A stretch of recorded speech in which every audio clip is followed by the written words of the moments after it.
Wah, alhamdulillah sawonya mulai berbuah.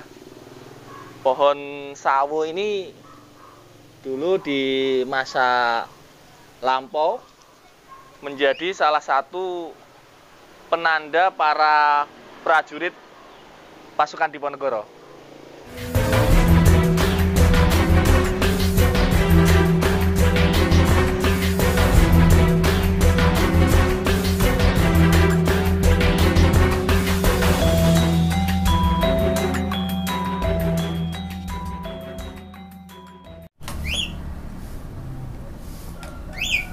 Assalamualaikum warahmatullahi wabarakatuh. Sugeng Injang, Pinaringan Berkah. Ketemu lagi teman-teman di channel YouTube Ridwan Jogja. Gimana kabarnya? Semoga akhir pekannya menyenangkan ya. Kita sangat berbangga pada pemain bulu tangkis kita, Anthony Ginting dan Rahayu Poli, yang berhasil dengan sangat bagus bermain dengan sangat luar biasa di Olimpiade. Ini merupakan kabar baik bagi bangsa Indonesia, karena insya Allah bendera merah putih akan terus berkibar, tetap berkibar di Indonesia maupun di dunia internasional. Kita minum dulu teman-teman. Bismillahirrahmanirrahim. Wah, sedap. Ini saya dapat kiriman teh dari Solo. Wah, ini nikmat sekali. Ini teh tubruk blonde tea. Wah, blonde tea seperti ini bentuknya.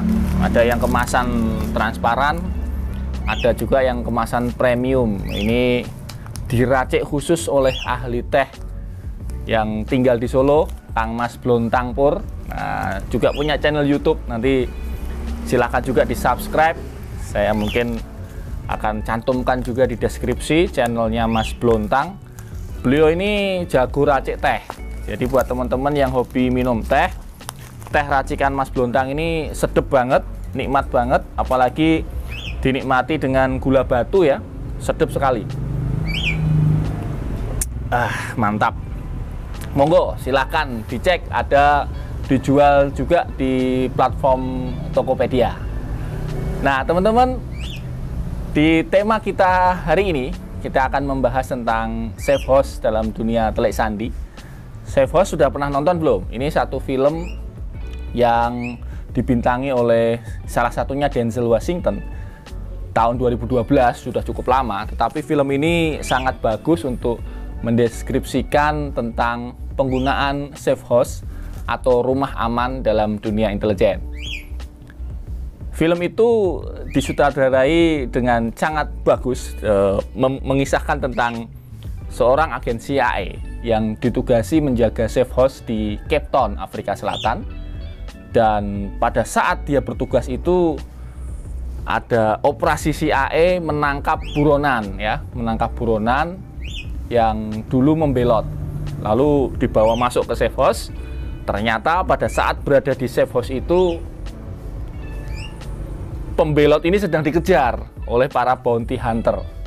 Seru banget filmnya, dan saya kira bisa ditonton mungkin di HBO ya, di HBO Go, atau juga ada platform YouTube di mana Anda bisa nonton film ini dengan membayar. Di YouTube juga ada, silahkan dicek aja Safe House. Ini film tahun 2012 yang masih sangat layak tonton. Nah, sebenarnya apa sih Safe House itu dalam dunia telik sandi atau komunitas intelijen? Safe house atau rumah aman itu adalah ya namanya saja house ya, jadi rumah yang digunakan untuk melakukan operasi-operasi clandestine ya, atau operasi-operasi tertutup.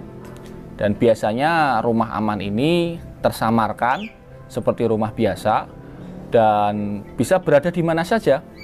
Jadi safe house ini tidak ada ciri-ciri khusus. Semakin rumah itu semakin mirip atau persis seperti rumah-rumah biasa, itu semakin baik. Nah, fungsi safe house itu biasanya digunakan untuk private meeting ya, pertemuan khusus antar agen atau antara handler, pengendali dengan agen di lapangan, supaya aman dari pihak lawan ya. Kalau pertemuan itu diadakan di ruang terbuka, misalnya di restoran atau di hotel, kemungkinan ada operasi lawan ya, menguntit atau membuntuti, menyadap, memotret, sehingga kemudian pertemuan itu bocor atau tidak aman. Karena itu dibutuhkan safe house atau rumah aman untuk pertemuan-pertemuan seperti itu. Safe house juga bisa disamarkan dalam berbagai bentuk ya. Misalnya kalau teman-teman pernah nonton Kingsman, itu disamarkan dalam, itu satu film juga, disamarkan dalam bentuk barbershop ya. Oh maaf, bukan barbershop, tailor ya, tailor. Jadi rumah tukang jahit. Jadi seolah-olah dari luar itu adalah tempat tukang jahit, tempat kita bikin jas, tapi ternyata di dalamnya adalah safe house bagi komunitas intelijen. Bisa juga disamarkan dalam bentuk lain, misalnya barbershop ya, atau tempat potong rambut. Jadi orang-orang mengiranya ya itu tempat potong rambut, tapi ternyata di situ sebenarnya dalam tanda petik kantor bagi agen-agen intelijen. Nah, praktek penggunaan safe house ini klasik dan sudah dilaksanakan sejak dulu, dan di Indonesia juga saya yakin juga ada safe house itu. Dulu di era intelijen masa lalu, di era Orde Baru, kita tahu ada safe house yang disiapkan oleh almarhum Jenderal Benny Mordani ya. Pak Benny Mordani itu adalah seorang yang sangat legendaris dalam dunia intelijen. Beliau pernah menjadi Panglima ABRI dan banyak jabatan beliau, terutama dalam jabatan-jabatan di dunia intelijen.